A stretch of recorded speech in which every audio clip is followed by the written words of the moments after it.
It's okay, man. We're having a conversation. It's all Yeah. good. There you go. And we're live. We're live. Okay, so Jens, how you doing today? I'm doing great. And Okay, you? we're going to be talking about the FX9. This is an exciting show, and let's start by getting Rachel on the line. Rachel, how you doing today? Hi, everybody. Good morning. Thank you for joining us. I will be taking your questions as normal as we go. I've been getting actually lots of questions about the FX9 in our gear for weeks, so I know everybody's excited about this camera. Just a quick little plug before we start. You can find our FX9 rigs and accessories in the link in the video description, and if you use the coupon BLOOMFX9, you get 15% off. And that's all I got, so let's go for it. Okay, well, let's introduce Phil. We got Phil here you're in the UK right now, Phil? Yes, the center of the universe, sort of. Oh, wow. Here we go. Yeah. Here We we have an go. election. We have an election tomorrow, and then it's the end of Britain. So. You always have an election these days. Yeah, right. We're not going too to get in bad, our but this is a situation bad at one. all. Anyway, So, let's not talk about politics. yeah. We got Tom here. How you doing, Tom? Oh, super fantastic. Thanks for All having me. right. So you're going to tell us all about the FX9. Why don't we just talk about some of the key features before we get started and why this is an awesome camera? Okay, thanks. So the FX9 is a brand new camera from Sony. It is a step up from our FS7, which everyone knows is so popular. This is a full frame 6K sensor with fast hybrid autofocus. It's a Exmor R technology, so it increases the dynamic range up to 15 plus stops. And it's dual base ISO, so very much like the technology from our Venice cameras and the Alpha cameras. We sort of combine those technologies together along with everything great about an FS7 to bring you the FX9. Well, but you've done something a little different here. So this is a different market camera. This is basically, I don't want to say twice the price. So this is more of a professional grade camera. You can tell just by the build quality. And it's not replacing the FS7. No, but I mean, this is a different market. Who do you envision using this camera? Well, I get asked that question all the time, and we have our own ideas when we come out with a camera, but ultimately the camera is so amazing that it ends up in every avenue of the market. So, Well, I mean, let's be real here. You know, there are segments, you know, where people can afford 1,000, 4,000, 6,000, Sure. 9,000, 12,500. Am I about this? What is the price of this camera? it's $10,999 if you do the body only, which includes the viewfinder and all those things, plus all your amazing accessories, you know, are optional, obviously. And then we have, with the kit lens, it brings it up to about $13,500, or just a dollar under that. Okay, I want to ask Phil. Phil, what do you think the market of this camera is? Whilst it isn't marketed, and you've already talked about it, I think it is a direct replacement for the 5-year-old now FS7. I mean, the FS7 Mark II was, you know, like 3 years ago, but it was incremental. So this really it's a massive step up. I've talked to a lot of people, colleagues and stuff, and people are selling their FS7s to buy this. So I think there's a lot of people in the broadcast market who want these new features. They want the low light sensitivity, they want the autofocus, and they want the massively improved image. So, and of course, full frame. So I think it is definitely on that side. It isn't. I mean, whilst it is more money, the FS7 of course is cheaper now than it used to be. But when the FS7 came out 5 years ago, it wasn't that much cheaper than the FX9 is now. I don't know. How much was that camera back then? 7? No, about when it first eight was and a half, introduced, I think it was. right Yeah. around 10. Oh, okay. Yeah, it All was right. not. It was. And not. what is it now? Well, we have we have the FS7 and the FS7 M2, so the FS7 has dropped in price. It's always moving, so I don't have an exact number, but it's probably in the 7K range. Oh, okay. And not being discontinued. No, currently both cameras are still active. They're still selling. It's as another it is. niche now. Yeah. All right, before we get into some of the features of the camera, why don't we take a look at some of Phil's footage that he shot with it, and we'll talk about it.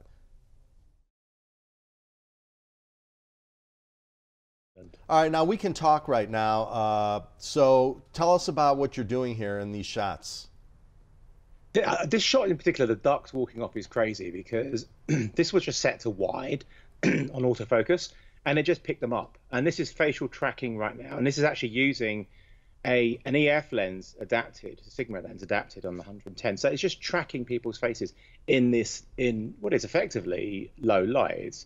The camera's got quite high ISO here, and I shot in. I think what did I shoot in? So I shot in a variety of profiles here. We'll talk about it later, but the S Cinetone, but also the S-Log3. With a LUT that I used in post. So this is the S-Log3, and then you can see the LUT dumped on there. So, I mean, it's just the image looks great. And, I'm working under some really difficult lighting on here. We have, very warm orangey street lights, and then we have LEDs, and it's all mixed up, and it dealt with it really, really well. But the autofocus just was crazy. It was just working, just tracking people's faces. There's no way on earth I would possibly be able to track these people's faces. And it just holds. You can, I set a button on the camera to hold the focus when I want it to stop tracking, and it just works so well. Okay, so let me ask you a question now. I've noticed that the autofocus tracking, the camera's doing that. It's not usually the lenses had to be tied into that. Yeah, it's both. You've got to have appropriate lenses that work well with it, but it is the camera, it's the phase detection and contrast-based autofocus from the sensor that is doing the work. But you've got to obviously have a compatible lens to make it work. And of course, pretty much all the Sony E-mounts, their own ones, work brilliantly. And as I've done a lot of testing for my review, which is coming out later this month, with Metabones and speed boosters and Canon lenses to see what works and what doesn't work. And it works just surprisingly well. Because Sony autofocus in the video cameras was, apart from their small handycams, didn't exist in any usable form. The FS7 had purely contrast based, which was utterly useless. But their Alpha series of cameras have, over the past 3 or 4 years, have gotten really, really good. And I've been desperate to see that technology put into the video cameras, not because I want autofocus all the time. It's just for certain situations, which help enormously, like, people tracking people, interviews, that sort of stuff. But, real control where you want to rack focus and do stuff, you just use manual focus. But it's having it in there just makes things so much easier to shoot. So we're finally at the point where you can actually trust autofocus, because that was like a dirty word forever, obviously. I mean, I used it. That's it. In the 80s, those cameras, had autofocus, and it was pretty good. I mean, you needed it because you had an internal lens. You didn't really have the ability to focus. But it would hunt, it would hunt a little bit, but now I've noticed it's a hot topic. People are really starting to talk about it. I think we've turned the corner. Well, and it has its uses. I mean, if you're a one-man band, if you're shooting news, like Phil said, maybe an interview, although I don't know that I would totally trust an interview, but I haven't tested it. It's on him right now, right? You can. Here, move your face in. This is the Sony A7R4 right now. 24mm GM. I'm at 1.4. I've set it to be quite slow so that it isn't too jarring and doesn't do any pulsing behind. But this is what you're saying about autofocus is the key thing, because I've had autofocus cameras for 30 years, or cameras that have it, not the E&G ones, but smaller ones, and then we've seen it appear. And it's unless it works like all the time, pretty much, you can't use it. That's the key thing. It has to work like 99% of the time, unless otherwise you're just not going to bother with it. It's taken a while to get there with our video cameras. Canon have had it in the C line for a long time. The C100 was the first one to have it, and it is a fantastic tool. And for interviews, yeah, absolutely, I trust it. I completely trust it. If I didn't completely trust it, and obviously, if you're operating the camera and you can look and see if it goes off, that's one thing. But if you're doing interviews, which I do a lot of, and the camera's rolling, I have to 100% trust it. And I would say I do. Well, the fact that you're doing it at a 1.4, that's pretty astounding. Because what do you have, like 2 inches of depth of field when you're completely wide open, not using a lot of light. And he's got a large sensor on him right now as well. Yeah, well, that too. Okay, I want to get into the actual features of the camera, and let's talk about some of the, you were going to talk about some of the log features, so I'm going to go back to Tom here, and we're going to talk about some of this. Yeah, well, just to piggyback on the autofocus, the camera right now is doing face detection as part of the autofocus functionality. And there's different parameters within there that you can adjust. The speed of the focus, how quickly is it going to focus, or and also how quickly or not is it going to transition from one subject to another. So you can lock on a subject and have other subjects walking in front, and the camera's not going to start searching. It'll stay locked on that subject that you choose. Now, in the summer, which is when version 2 comes out, we are actually going to have available the eye autofocus as well. And that's a huge thing. That's been asked about a lot, and I just recently got confirmation that that is going to be a part of firmware version 2. Okay, we have a question from Moses. Rachel, can you tell us about this question? Yes, this is from Moses Wilson, who says, I remember Philips' hour-long autofocus test of multiple cameras, and a lot of those cameras failed tracking subjects. Have you seen that improve? So for me, yeah, I mean, that was I did a massive 3-part series on autofocus, and every video camera failed. Apart from, actually, I didn't have any of the Canon. Actually, I had the C100 there, but all the video cameras failed. Only the stills cameras did really well, and like the Canon especially did really well, and then Sony's. Is the tracking better? Yeah, I mean it is. It's massively better than it was 3 years ago, because that's when I filmed the series, and it needs to be. And what amazes me actually about the Sony system, and look, the Canon system has always been the best, but what I've noticed now with the Sony system is it's way smoother than it used to be. Before, it used to be a little bit jarring at times. And I'm also really impressed at how far away it can pick up a face and start tracking it, like really far away. And, you know, this face is nowhere near big enough for it, I would have thought, for it to recognize it, but it does. And that's amazing. And you see it with the eye autofocus as well on this camera right now, but on the FX9, you know, it is actually doing it.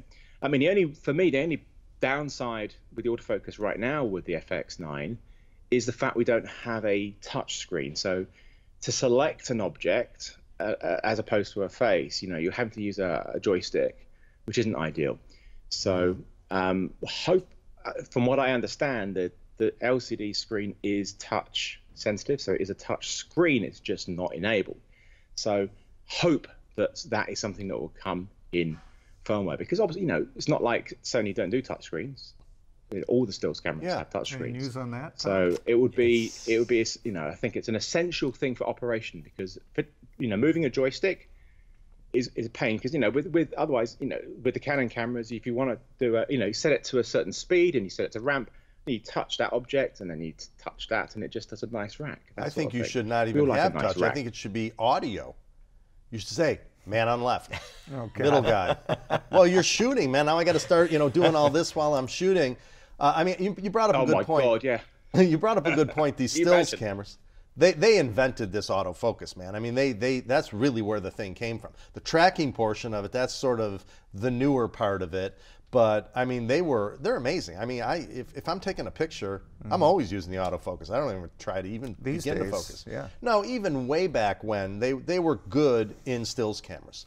But I really want to get at the features. We haven't got at the features yet. Let's start talking about the sensor, the light sensitivity, all that kind of stuff. Sure.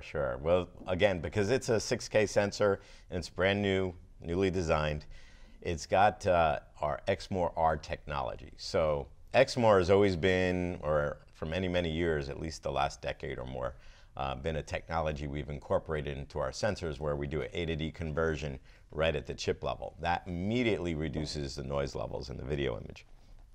This camera has Exmor R technology, which essentially means it's a back illuminated sensor.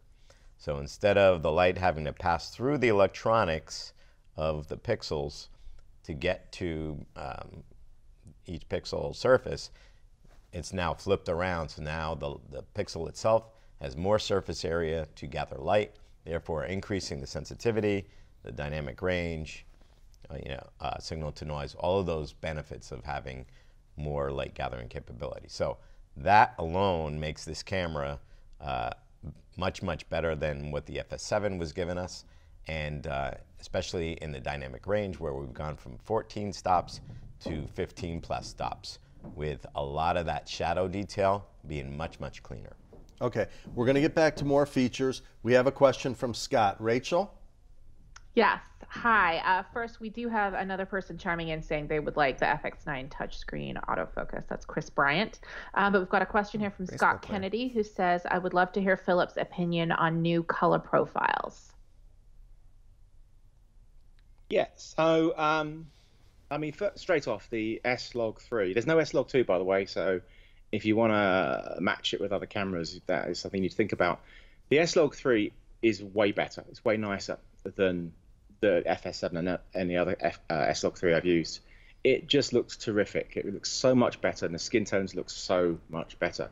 Now, we do have what's called the S-Cinetone profile, and which is basically it's graded out of the camera, and it looks terrific. The first stuff I shot back in September that you can see on my Vimeo channel was just purely in that, and some of the low light stuff that you've seen was shot in that as well. But of course, you are limited, therefore, with in grading.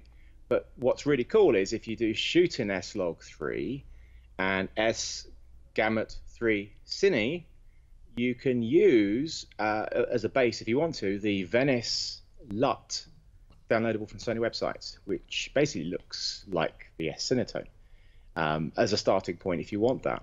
So there's whilst it's great to shoot baked in for certain situations where you're just giving it off to somebody, it's for yourself and for your own projects, you wouldn't really use that. You would still shoot S-Log3 and still get the same color, because we've heard all the jokes. We know everybody says Sony color science sucks.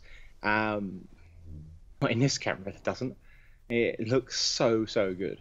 It really does. Okay, we have a couple questions, but I want to ask a quick question. We did not talk about internal recording at all, and Christopher and Bob have questions. We're going to get right back to you. Talk to me about internal recording. Well, that's not changed a whole lot from the FS7 series. So you can be comfortable if you're an FS7 user, you can use your same media, so it's still using the XQD memory cards, still using the XAVC codecs, which give you that high quality 10-bit recording, even in 4K. And also the ability to record a 4K XAVC and an HD MPEG onto the same card at the same time. Additionally, we've added the ability to shoot a proxy video as well. So you could pick and choose which way you want to go. You can do a 4K in HD, or you could do a 4K and a proxy to the SD card, or an HD and a proxy to the HD card. So you got a lot of flexibility if you want to hand off a proxy card to someone to log the footage, or if you want to have the HD footage to edit your offline with and start grading on your 4K. Got all those options. Any raw output capability? That will come later on. We do have a new extension unit. It's the XDCA FX9, and that will be outputting a 16-bit linear RAW. That'll be available with the firmware in summer of 2020. So there are some frame rates, some high frame rates, some features and functions with the XDCA that will be part of that version 2 firmware. What is the highest frame rate? The highest frame rate internal in the camera is 4K 60p, and then in HD, high frame rates initially out of the box will be 100 and 120, and that's in your full frame and Super 35 mode, because the camera does operate in both points. And then version 2, we add 150 and 180 on the full frame side, and then we have a special thing we're doing now with the extension unit, where it's a 10-bit 4K continuous 120. Okay. One of the things is about, I just want to pick up on the frame rate. So, yeah, the XAVCI is terrific. The only downside is it is old now, and that's part of the reason why you're not going to be able to record over 60p 4K, because the codec isn't built for it.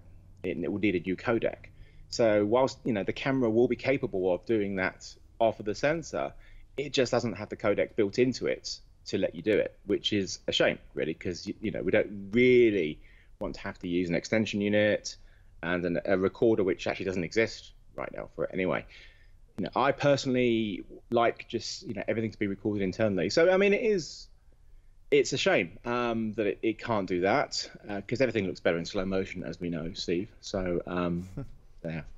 And the other thing about the extension back is what's really good about they've put on time code and stuff on now without using the extension back, which is great. But we still don't have any actual power out of the camera itself unless you have the extension back. So if you want to use the Graphical Eye or the Chameleon or any other EVF that doesn't have its own power and needs it, we don't have that. You have to use third-party batteries with DTAPs and stuff. So that's a bit of a pain, to be honest with you. But at least we do have the ability to have time code gen lock on the actual camera body. Sounds like he's describing the Venice, really. You know, I mean, all the features of that. You're going to need power for many things, so you're probably going to need a real battery. Let's talk about the battery life of the battery that comes with the camera. Yeah, it's drains about it's about 1.5 times. Well, battery drains quicker about 1.5 times. So I mean, it's a higher power draw. I think it's about 32 watts, something like that, when things are recording and stuff. Actually, the recording and the standby isn't a huge difference. I've had it measured, and it wasn't a massive difference at all. Barely fluctuated. But yeah, I mean, I've got some. I think Sony bringing out 100 watt-hour BPU battery, which is going to last you a while, and there are third-party ones still around.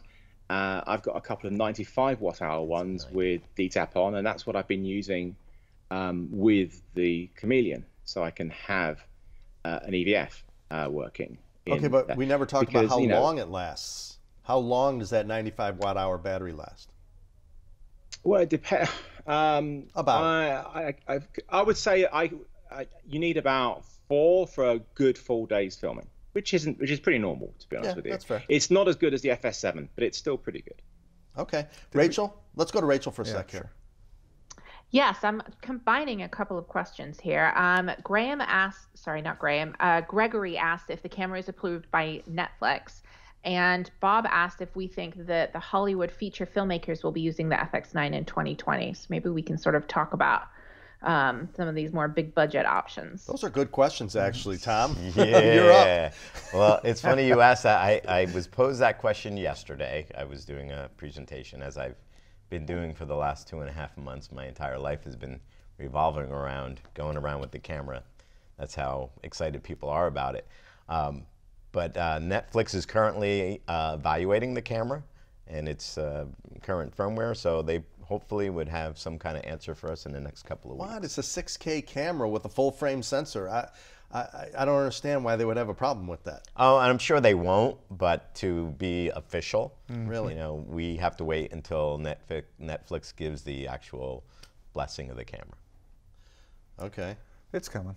Yeah, It's coming out. Sony's got a new website, sonyscine.com, and we put a lot of our news on that website. So I would definitely add that to your bookmarks and check it regularly. I'm sure that once Netflix gives us the final word, that we'll be putting information on that website, as well as dispersing it through normal press releases and so on.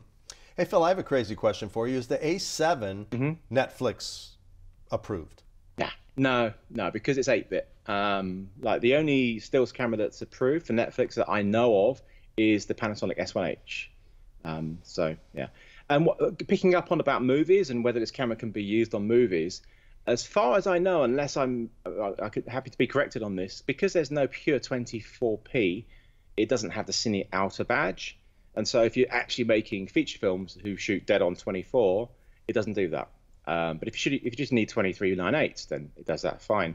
But I think that's what's gonna, when you're shooting a feature film, you need dead on 24, which obviously the Venice sitting out of camera will do it. But it's something that's missing, and it's obviously missing for a reason, because I don't want to give everything that the Venice has to this. So wait a minute. So the camera can do 2398, Correct. but it can't do 24. Correct. That's weird. Why would you do that? Transfer to film. It's nothing new in that level of camera, actually. So I mean, the FS7 series has been that way for many years, and in smaller productions in Hollywood, the FS7 has been the de facto standard. But on high-end features, people are going to look to the Venice, for sure. Well, but now that's a rental item at that point. You know, so I mean, but I don't know, it just seems a little weird to me because like in the indie film market, I mean, they're probably not going on Netflix anyways, but the point is, you know, you're moving into a rental item at that point. Sure. Understood. Okay. Rachel? There's a lot of cameras which are very cheap, which shoot dead on 24, which are Netflix approved. Yeah. You know, and that's the thing, is just, and it is a shame. And it's obviously it's a business decision, really, because it's not like it isn't capable of doing it. We all know it's capable of doing it. So if the Blackmagic Pocket cinema camera can do it, we know very well that everything else can do it. But you know, this is what, you know, we don't expect. If this had everything that the Venice had in it for £10,000, then there would be no point having a Venice. So the Venice does many things better, and they've got to hold stuff back. We have to be realistic about this.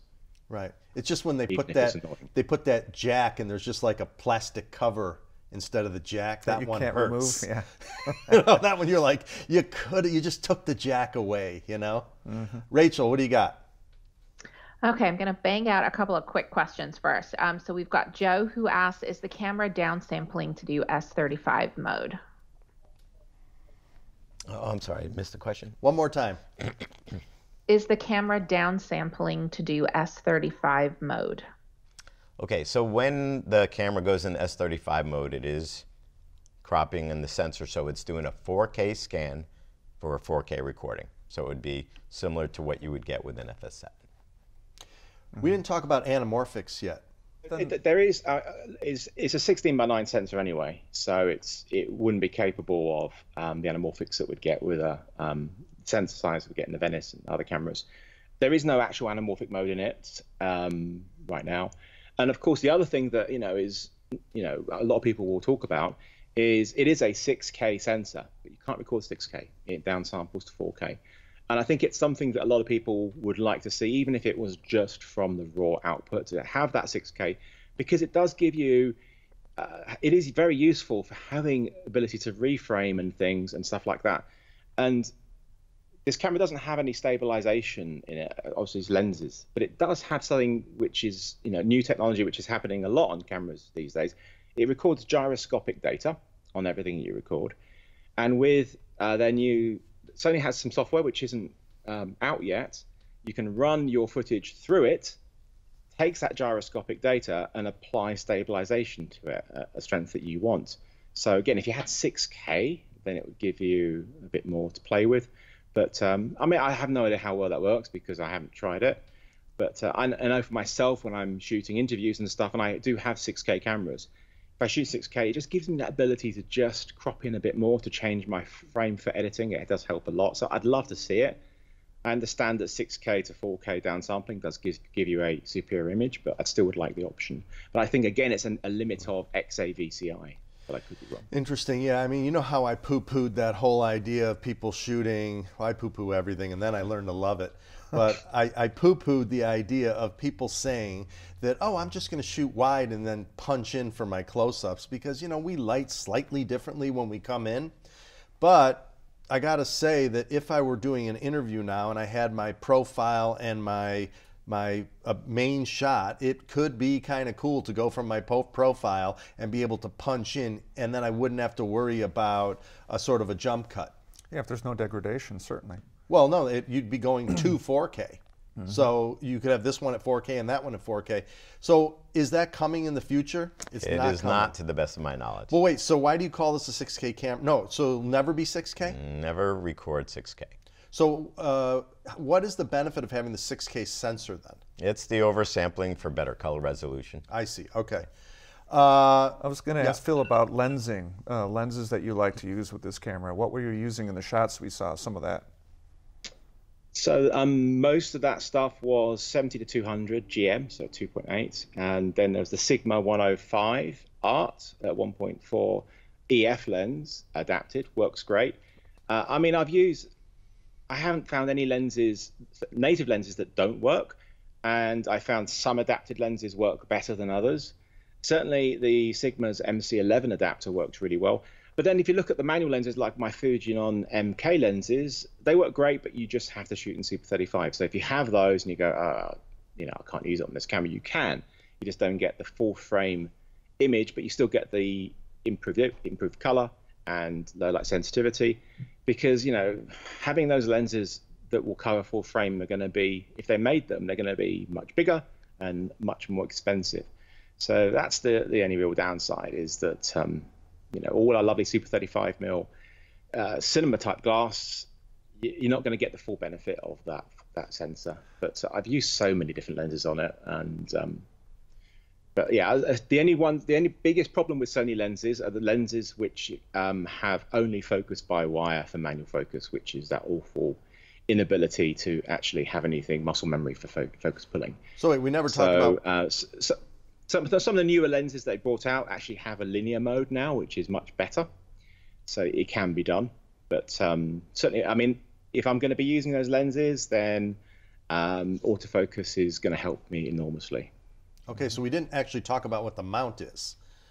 Well, it is an E-mount, and it's the locking E-mount that we have on the FS7 M2. With a bayonet. The kind where you... Oh, yeah. It locks. With the lock. Yeah, that's great. Correct. And to piggyback off of Phil, we are actually introducing, or we've introduced the first in a series of our cinema lens series. It's a full frame, 16 to 35, T3.1. It'll be available in the spring, and it'll be the first in a series of cinema lenses that combine the operability of a cinema style lens with the alpha type lenses, where you have everything auto to everything fully manual. There's a motor on the lens itself that can be removed for certain applications, and there's even a change in the zoom speed, so you have a fast speed and a slow speed setting for the zoom. So that'll be, again, available in the spring. For more E&G use. Well, I mean, at 16 to 35, that's a cinema lens, so it's going to be an entire line of cinema lenses starting with that particular lens. Okay. I have a quick question. You've got the kit lens as well, Steve, which you can get, and that's okay. I mean, it's not amazing, but it is a range. I think it's 28 to 135 or 24 to 135 f4 constant, and it has a servo, it has autofocus, it has optical image stabilization on it. So it's a useful lens. It's not the greatest lens in the world, but for what it is, it's relatively cheap. It's just it's an electronic focusing, so it doesn't feel like a proper manual lens, but it still has a very good travel. So it's not a bad option, and you can get it with as part of the camera. So it's not too bad as a stopgap until we see other things coming along, for sure. If you need an ENG style lens for shooting docs handheld, it's a pretty good option. We have a whole lot of questions here too, Jens. Okay. Here, well, hit some of those first. Okay, yeah. I mean, there's like 10 questions. Yeah. Rachel, what do you got? Hey, you guys have been covering some of them pretty well. I'm just making sure we don't miss anything. I think something that would be helpful to clarify here, part of Kyle's question, he says, do any lenses other than the G series work with the autofocus? And if not, will there ever be any series lenses faster than f4? All right, we'll send that to Tom. Everything works. Everything works. Yeah. Well, how do you do that? I mean, autofocus, E-mount, Sony lens works with autofocus. Doesn't matter how slow it is or how fast it is. This kind of mystifies me, yeah. So, like, if you're using a Sigma lens, it has all those little, copper, connectors on it, and then are you going through a what adapter are you going through to mount that? So what works so well with Sigma is they have their MC11 adapter, which is designed specifically for their lenses. So it effectively turns the EF mount into a native E mount. It works really well. You can put actually non-Sigma lenses on it. Interestingly, when I do try use it though with my my Sony stills cameras, it works in stills mode, but the autofocus won't work in movie mode. It's like it's blocked or something. So you have to use Metabones. Metabones still does work, but you're never going to get as great performance as you will with a true native lens. But those Sigma lenses with that MC11 adapter seem to work really surprisingly well. So yeah. I got to give this Sigma credit, man. They are killing it in the super speed lens department. I mean, they've always been there in the past. You know, I never really used them. They've been there for 30, 40 years or something, you know, but lately they're stepping up their game. We've got to give them a little shout out for that. Okay, so back to the specifications of the camera. Sure, sure. Let's talk about, how many B and C outs does I'm going to real basic stuff. Oh, okay. I was going to actually get a little deeper. Okay, let's get deeper then. Some of the really important features like the dual base ISO, which I see Phil was using probably in the high base ISO for those night shots. So most cameras, as we know it, have a single base ISO. If you move throughout that range in the ISO, you're not changing the sensitivity of the camera. You're basically turning the volume up of the picture, and you increase noise with that. When you have a dual base ISO, you are now changing the sensitivity of the camera. So this camera has an 800 base ISO, which is perfect for those daytime brightly lit scenes, controlled lighting, all of that. And then you have, the camera has the 4000 base ISO as well. The amazing thing is that in both ISOs, the dynamic range is the same. It's 6 over and 9 under. And when you switch from 800 to 4000, the noise levels that you get are so minute between the two, and you can see Phil's nodding his head.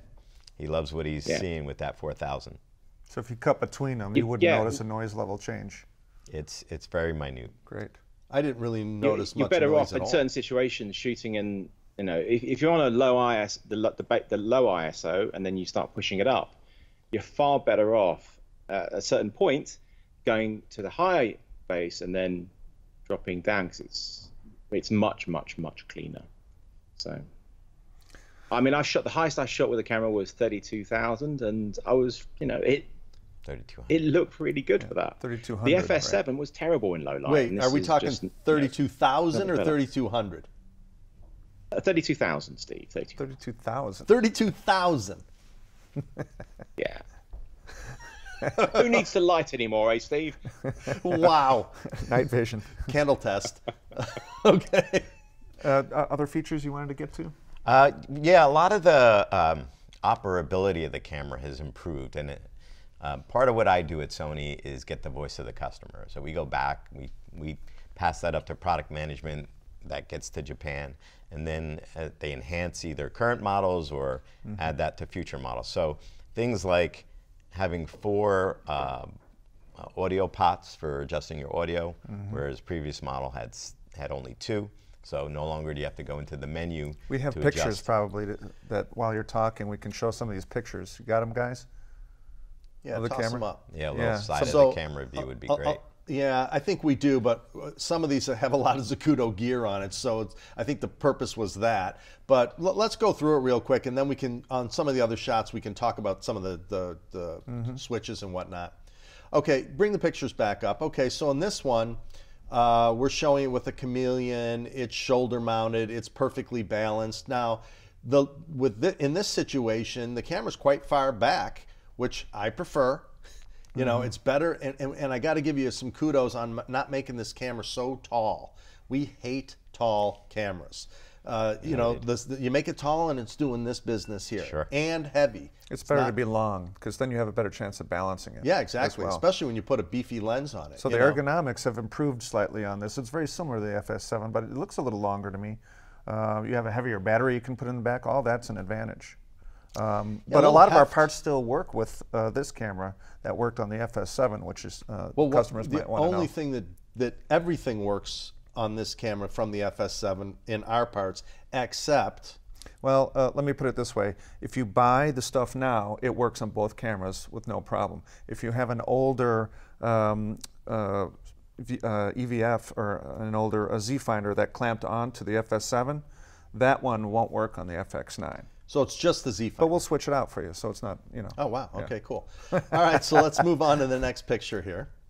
Okay, so now here you can see a little bit of the camera, and here you have it where we're actually using your display as a EVF-ish type of thing, using a Z That's finder. a real popular kit, this particular version right Yeah. All right, and you can see how we're relocating your grip. You guys started that from the get-go. Great. You have this, although is the rail the exact same as in the FS7? It's the same situation. So if you have an older FS7 one, it won't work with this. But if you buy it new now, it'll work on both cameras. Okay, so send it directly to Jens. He's the one that's saying that he'll swap it out for you. That's on him.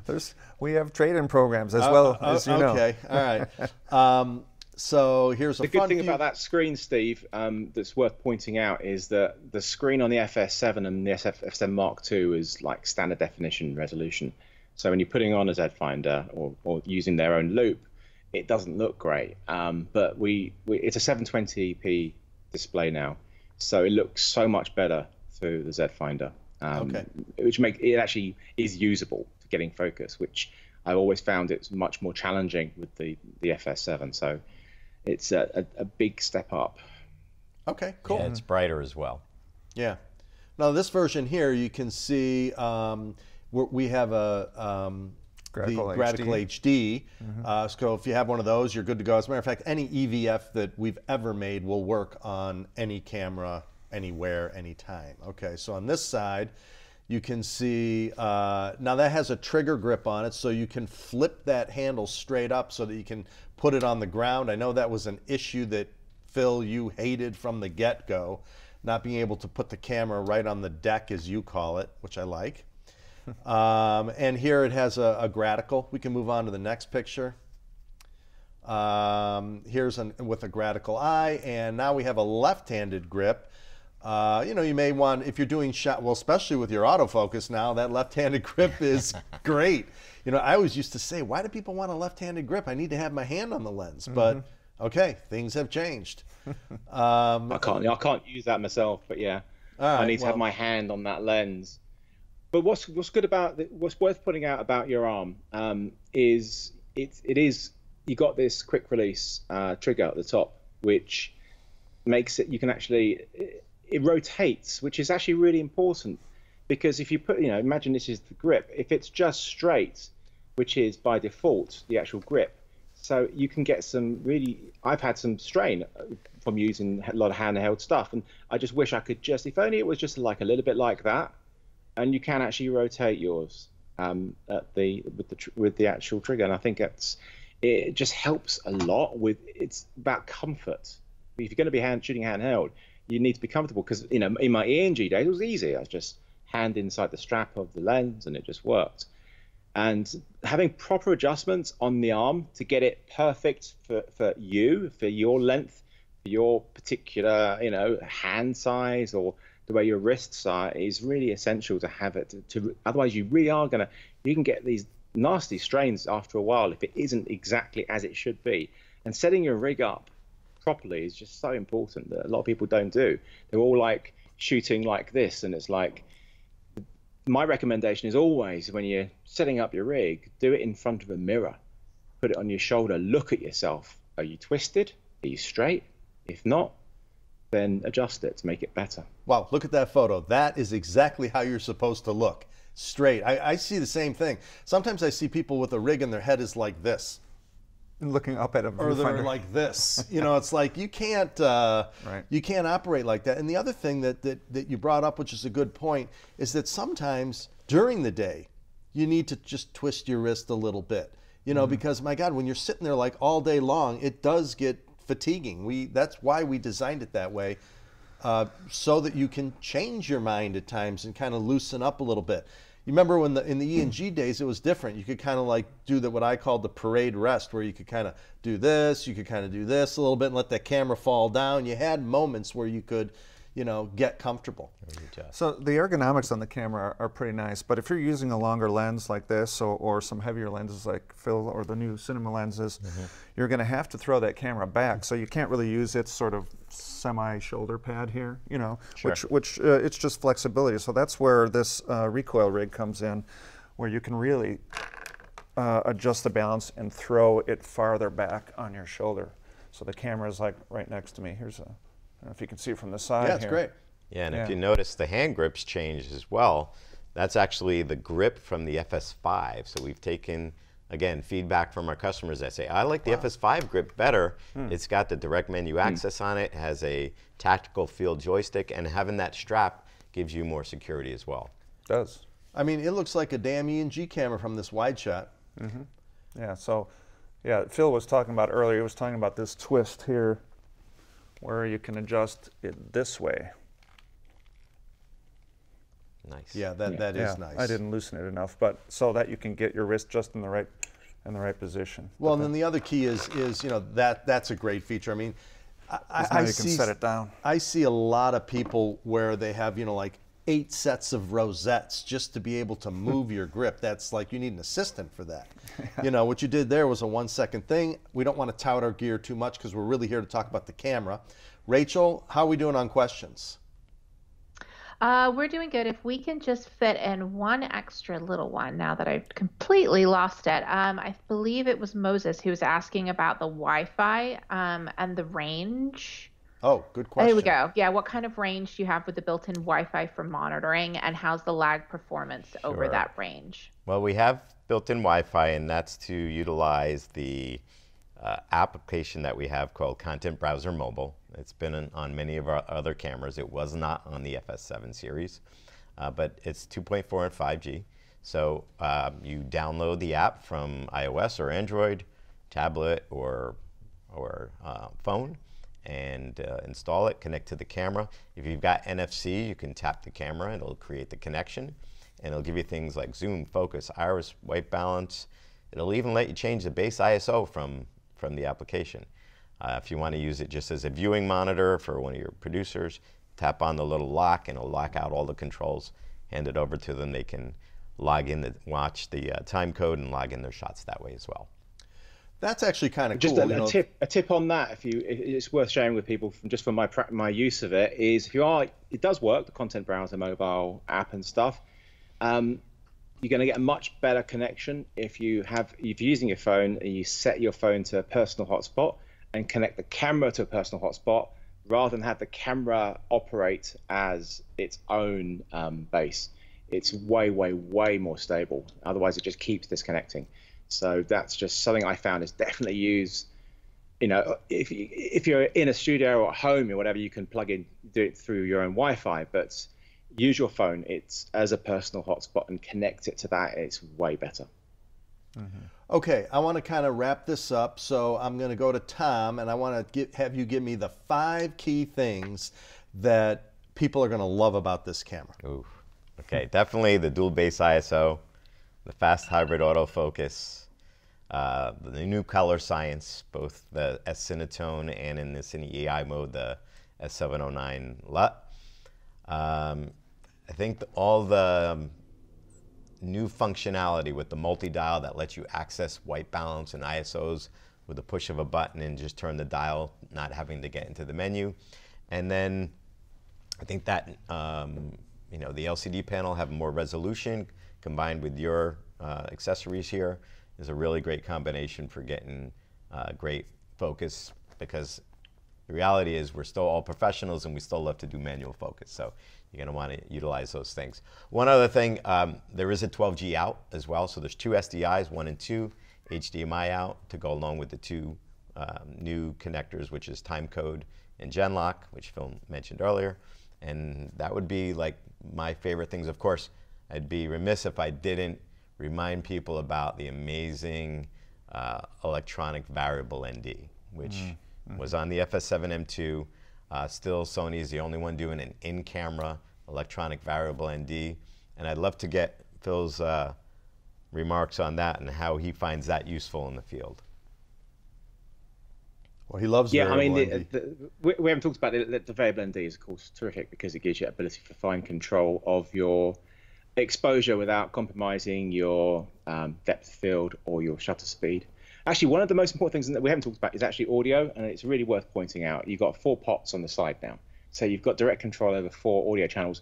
And they've put in something which I've been asking for years, which I had in my old Betacams, is you can have channels 3 and 4 set to replicate channels 1 and 2, but at different levels as backups, safeties, to avoid overmodulating. So it's something I've been after for ages. But yeah, because you can have 4 inputs as well. Using the MI shoe, you can have a dual radio mics, or you can have an XLR adapter. But for me, having a backup of 3 and 4 to be used just to have a lower recording is so important for me.